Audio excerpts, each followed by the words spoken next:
목사입니다. 오늘 6월 10일 수요일입니다. 벌써 한여름의 무더위가 시작된 것 같습니다. 요즘에 날씨가 되게 더운데요. 건강관리 유의하시고 또 코로나로 인해서 많은 분들이 사회적 거리두기 또 여러가지 개인 위생에 신경을 많이 쓰고 있는데 이럴 때일수록 우리가 더욱더 위생과 또 건강관리에 철저히 하여서 건강한 모습으로 강건한 모습으로 또 하나님이 주시는 은혜를 누리는 믿음의 삶을 저와 여러분이 함께 살게 되시기를 소망합니다. 오늘 6월 10일 수요일 하나님께서 우리에게 주시는 말씀은 우리가 함께 보고 있는 데살로니가전서 2장 11절부터 16절까지의 말씀입니다. 우리가 지난 2주 동안 성장이라는 제목으로 2주에 걸쳐서 함께 주님의 말씀을 나눴습니다. 우리는 데살로니가 교회를 통하여서 그 교회가 추구했던 그 교회가 보여줬던 성장의 그러한 모습을 보았습니다. 우리가 흔히 이야기하는 성장은 지금 이 시대에 우리가 가지고 있는 또 우리가 바라는 그러한 선입견들이 우리의 마음 가운데 또 우리의 이미지 가운데 자리 잡고 있는 것을 볼 수 있습니다. 그러나 우리는 말씀을 통하여서 진정한 교회의 성장이 무엇인지, 교회가 어떠한 성장을 지향해야 되는지를 데살로니가 교회를 통해서 보게 되었습니다. 첫 번째로 이 데살로니가 교회는 2장 14절의 말씀처럼 초대교회의 그 모습들, 유대에 있는 하나님의 교회들의 모습들을 본받았다라고 했습니다. 그러면서 15절에 이어지는데 어떤 모습을 본받았습니까? 그들이 고난받고 있는 그 모습을 본받았다라는 것이죠. 여러분, 고난이라는 것은 좋아하는 사람이 누가 있겠습니까? 고난은 힘들고 아프고 어려운 것이죠. 그러나 우리의 인생은 결코 고난을 피할 수 없습니다. 유대에 있는 하나님의 교회들도 마찬가지였죠. 그 교회들은 믿음으로 신앙을 지키기 위하여 정말 그 유대인들로 인한 그 핍박 속에서도 도망가지 않고 그곳 가운데 그 고난을 이기며 견디며 믿음으로 신앙생활을 했는데요. 이 데살로니가 교회가 이러한 초대교회의 모습, 이러한 유대에 있는 하나님의 교회들의 모습을 보고 회피한 것이 아니라, 외면한 것이 아니라, 그러한 교회들, 믿음으로 그 주님을 붙잡는 그 모습들을 자신들도 바라보고 우리도 그렇게 믿음으로 하나님을 붙잡자, 그렇게 그 데살로니가 교회가 믿음, 그 고난을 피하지 않고 오히려 고난을 정면으로 대응하는 그러한 모습들을 말씀을 통해 보았습니다. 그러한 과정들을 통하여서 고난이 오고 아픔이 오면 얼마나 힘들고 아픕니까? 그러나 그러한 과정들을 통하여서 데살로니가 교회는 성장하였습니다. 그들의 믿음은 더욱더 굳건해졌고 강건해졌고 또 그 지역에 있는 많은 여러 교회들에게 본이 되는 믿음의 교회로 건강하게 성장하게 된 것입니다. 우리가 지향하고 바라보아야 할 성장의 모습, 바로 이런 것입니다. 고난 앞에서도, 역경 앞에서도 두려워하거나 떨거나 도망가는 것이 아니라 그 고난을 정면으로 대응하되 하나님을 향한 그 믿음으로 그 모든 것들을 이기는 것이 우리 가운데 필요한 줄 믿습니다. 여러분, 우리에게 처한 이 상황들과 여건과 고난들 가운데 두려워하지 마시고 회피하려고 하지 마시고 이 고난을 믿음으로 이겨낼 수 있는 저와 여러분이 되시기를 바랍니다. 그럴 때 우리 살아있는 교회도 성장하게 되는 것이죠.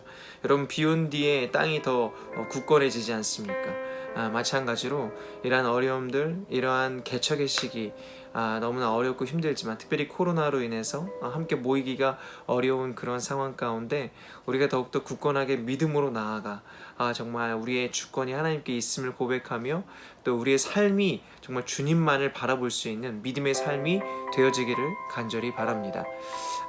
또 한 가지 나눴었죠. 이 데살로니가 교회는요, 그렇게 선한 것을 소망하는 교회였고요. 또 한 가지는 말씀을 그들에게 선포되었던 그 말씀을 하나님의 말씀으로 받아들이는 교회가 데살로니가 교회였습니다. 13절에 보면요, 바울 일행이 그들에게 복음을 전했는데, 하나님의 말씀을 전했는데 그들은 그것을 바울 일행의 말, 사람의 말로 받아들이지 않고 하나님의 말씀으로 받아들였다, 하나님의 말씀으로 받았다라는 기록이 있습니다. 여러분, 우리가 선포되는 이 말씀을 하나님의 말씀으로 받는 것이 매우 중요합니다. 왜냐하면 하나님의 말씀으로 받지 않는다면 우리는 그 말씀을 경홀히 여길 것이고 결코 그 말씀대로 살지 않을 것입니다. 그러나 우리가 선포되는 이 말씀이 하나님의 말씀임을 믿고 그 하나님의 말씀을 받아들일 때 여러분 어떻겠습니까? 당연히 그 말씀을 지키겠죠. 우리가 고민하겠습니까? 그 말씀은 반드시 우리의 삶 가운데 이루어져야만 하기 때문에 그 명령에 우리는 순종할 것이고 그 말씀을 귀담아 들을 것이고 마음에 새길 것입니다. 그리고 나의 삶을 통하여서 그 말씀을 살아내려고 노력하게 될 것입니다. 여러분, 그럴 때 우리의 삶의 변화가 시작되는 것입니다. 하나님의 역사가 시작되는 것입니다. 우리에게 선포되는 이 말씀이 하나님의 말씀이라는 믿음이 우리 가운데 없으면 우리는 이 말씀을 지켜 행할 수 있는 능력이 없는 사람들입니다. 여러분, 그러므로 여러분에게 선포되는 그 말씀들, 또 여러분 성경을 가지고 계시지 않습니까? 말씀을 읽을 때 그 말씀을 하나님의 말씀으로 읽게 되시기를 축복합니다. 여러분, 이것은 하나님의 말씀입니다. 내가 하나님의 말씀으로 믿고 나아갈 때 그 말씀은 나의 삶 가운데 능력이 되고 나의 삶 가운데 빛과 소금의 역할을 온전히 감당할 수 있도록 우리의 삶을 인도하게 되는 줄 믿습니다. 여러분, 그게 말씀의 능력이죠. 그런데 우리가 그러한 하나님의 말씀을 하나님의 말씀으로 받기 위해선 나의 마음과 노력과 또 여러 가지 그러한 것들이 필요하지만 또 중요한 것이 있습니다. 바로 성령의 도우심입니다. 데살로니가 교회가 바울이 선포한 복음을 받아들였을 때 그들이 그 말씀을 하나님의 말씀으로 받아들일 수 있었던 이유는 바로 성령의 도우심이었습니다. 성령의 능력이었죠. 그들이요 복음을 받아들였을 때 그 당시 그 사회 전반에 깔려 있었던 이 기독교에 대한 탄압, 기독교에 대한 핍박, 데살로니가 교회 성도들이 모르고 있었던 것 아닙니다. 알고 있었죠. 그러나 그들이 그 말씀을, 복음을 기쁨으로 받을 수 있었던 이유가 무엇입니까? 바로 성령님의 도우심, 성령님이 그들과 함께 하시고 성령님이 그 말씀을 받아들일 수 있도록 기쁨으로 받을 수 있도록 도우셨기 때문에 그렇습니다. 그렇게 성령님의 인도하심 가운데 그들은 그 말씀을 진리의 말씀으로, 복음의 말씀으로 받아들였고 하나님의 말씀으로 받아들였고 결국엔 그들은 그 말씀을 지키고 행하는 삶을 통하여 고난당합니다. 어려움 당합니다. 핍박당합니다. 그러나 그러한 과정들을 통하여서 그들의 믿음은 더욱더 굳건해졌고 정말 주님이 원하시고 기뻐하시는 교회로 성장하여 나아갔습니다. 그렇게 그러한 교회로 성장해 나아갔을 때 어떤 일이 일어납니까? 그 교회를 통하여서 다른 교회들이 영향을 받고 또 주님을 믿지 않는 사람들 또한 그 데살로니가 교회를 통하여서 선한 영향력들을 경험하게 되는 것이죠. 여러분, 이것이 진정한 성장의 모습이 아니겠습니까? 우리가 아무리 성장한들, 우리가 아무리 인원이 많고 많은 재정을 가지고 있다 한들 사람을 구원하지 못하고 주님의 복음을 당당하게 선포하지 못한다면 그것이 어찌 성장이라고 이야기할 수 있겠습니까? 하나님이 기뻐하시는 교회로, 하나님이 기뻐하시는 성도로, 하나님이 기뻐하시는 우리의 삶으로 우리 모두가 함께 성장하게 되기를 예수 그리스도의 이름으로 간절히 소망합니다. 여러분, 이러한 성장을 이루기 위해선 오늘 우리가 두 가지 함께 말씀을 나눴던 것처럼 선한 것을 소망하는 우리의 모습이 필요하고요. 또한 고난을 두려워하지 않는 그러한 우리가 되어야 되겠죠. 그리고 하나님의 말씀을 선포되는 이 성경에 기록된 말씀을 하나님의 말씀으로 받는 것이 중요합니다. 그러한 삶을 우리 모두가 함께 살아갈 수 있도록, 그래서 우리의 삶 가운데 진정한 하나님의 말씀의 역사, 말씀의 능력들이 있을 수 있도록 저와 여러분이 선한 것을 소망하고 늘 하나님의 말씀을 읽고 묵상하며 그 말씀 가운데 나아가는 저와 여러분들이 되시기를 바랍니다. 여러분, 이를 위해서 우리가 노력해야 될 것이 무엇이 있겠습니까? 바로 말씀을 읽는 것입니다. 또 주님께 기도하면서 하나님, 제가 선한 것을 소망하게 해주십시오. 성령님, 제가 주님께서 주시는 이 말씀을 진리의 말씀으로, 하나님의 말씀으로 받아들이게 하여 주십시오. 그렇게 기도하며 말씀 가운데 나아가야 되겠죠. 그럴 때 우리의 삶은 주님이 허락하신 아름다운 성장을 이루게 되는 줄 믿습니다.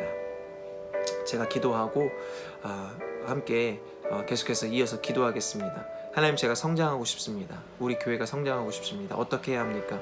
선하신 주님을 소망하게 하여 주십시오. 세상을 소망하기보다 주님을 소망하고 하나님, 우리의 삶이 더욱더 주님을 향하여 나아가는 믿음의 삶이 되어지도록 인도하여 주십시오. 또한 주님 선포되는 말씀, 하나님이 우리에게 주신 이 성경, 이 기록된 말씀을 하나님의 말씀으로 받아들이고 이 말씀을 더욱더 사랑하며 소중히 여기며 그 말씀 가운데 나아가는 우리들이 되게 하여 주십시오. 우리가 이렇게 기도하며 나아갈 때 주님의 역사가 우리 가운데 이루어질 줄 믿습니다. 함께 제가 기도하고 계속해서 기도하도록 하겠습니다.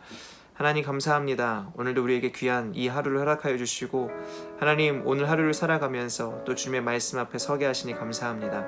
우리에게 주신 이 말씀들 우리가 마음 가운데 새기기 원합니다. 사람의 말로 받아들이지 아니하게 하시고 하나님의 말씀으로 받아들여 이 말씀을 우리가 지킬까 말까 고민하는 자들 되지 아니하게 하시며 말씀이 선포될 때 주저없이 나에게 주시는 말씀임을 우리가 믿고 이 말씀을 향하여 나아갈 수 있는 우리들의 삶이 될 수 있도록 인도하여 주십시오. 특별히 우리가 그렇게 말씀을 가지고 나아갈 때 하나님 우리가 인생을 살면서 많은 거리낌이 있을 것입니다. 양심의 거리낌이 있고 또 여러 가지 맞닥뜨리는 고민들 또 여러 가지 맞닥뜨리는 많은 가책들이 있을 것입니다. 그 가운데 우리가 정말 세상 가운데 우리의 그러한 것들에 지지 아니하게 하여 주십시오. 하나님 우리가 믿음으로 정말 주님의 말씀을 선택하게 하여 주시고 정말 고난이 우리 가운데 온다 할지라도 손해보는 삶을 산다 할지라도 믿음을 선택하며 하나님의 말씀대로 살기로 거룩한 삶을 살기로 결정하며 나아갈 수 있는 우리들이 될 수 있도록 인도하여 주십시오. 하나님 우리가 그러한 삶을 살기 위하여 성령의 도우심이 필요합니다. 성령님의 인도하심이 필요합니다. 성령님 우리 사랑하는 성도들의 삶 가운데 기름 부어주시고 이들이 거하는 곳곳마다 하나님 성령님의 역사가 충만하게 일어나서 아버지 이들을 통하여서 주님의 선하신 역사들 주님의 거룩하심들이 이들의 삶을 통하여 드러날 수 있도록 증거될 수 있도록 주님 축복하여 주시옵소서. 그래서 우리들을 통하여서 아버지 진정한 그리스도를 믿는 자의 삶이 어떤 삶인지를 우리가 함께 나타내고 보여줄 수 있는 그러한 믿음의 자녀들의 삶을 우리 모두가 함께 살아갈 수 있도록 축복하여 주시옵소서. 감사합니다. 우리의 모든 것 대신 주님을 찬양하오며 예수 그리스도의 이름으로 기도합니다. 아멘.